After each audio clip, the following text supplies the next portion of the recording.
Da-da-dee-dum, la-da-da-dum. And I the Night, Part 1, 6/28, 1980. Written in the stars? Really? Written in the stars. Mysticism? Astrology? No. Just no. Y'all in for astronomy, but when it comes to astrology and such, you're a solid no? It's what I told myself for years. It's saying that the stars control or influence us. But that was before I met Celine and came to realize that no matter what I tell myself, the moon's always had a certain gravitational pull on me. You know that old Neil Diamond song, the one that begins, "She was morning and I was nighttime"? Well, that was our song, Celine's and mine. We met the night of a full moon.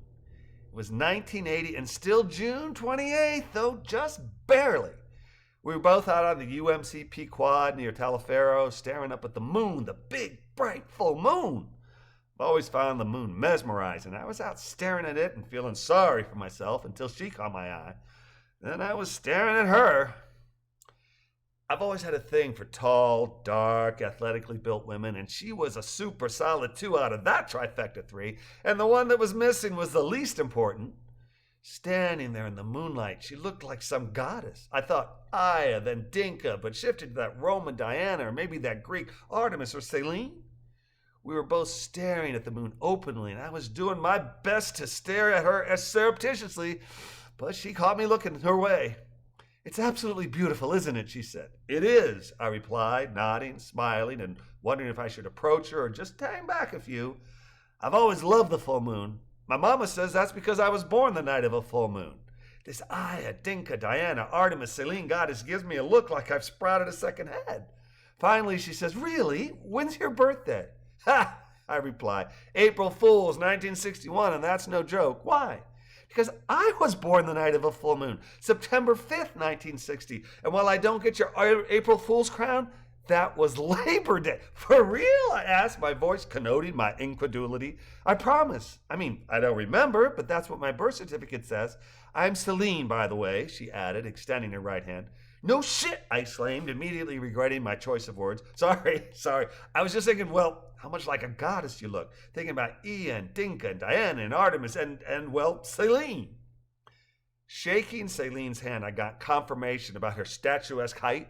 At 6'2", I wasn't short, but standing there next to me, we were about as close to eye as I'd ever been with a woman in flats.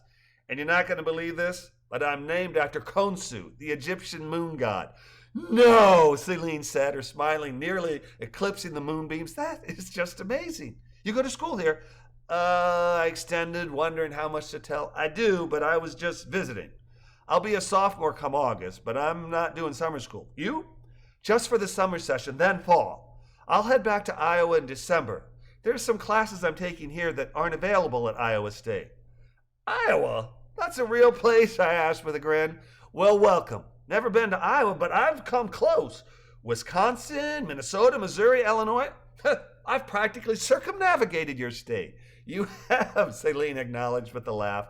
"It's been really great talking to you, but I have early classes on Thursday, so I'm about to head back to my dorm." "Walk you back?" I asked, my enthusiasm a bit higher than was prudent.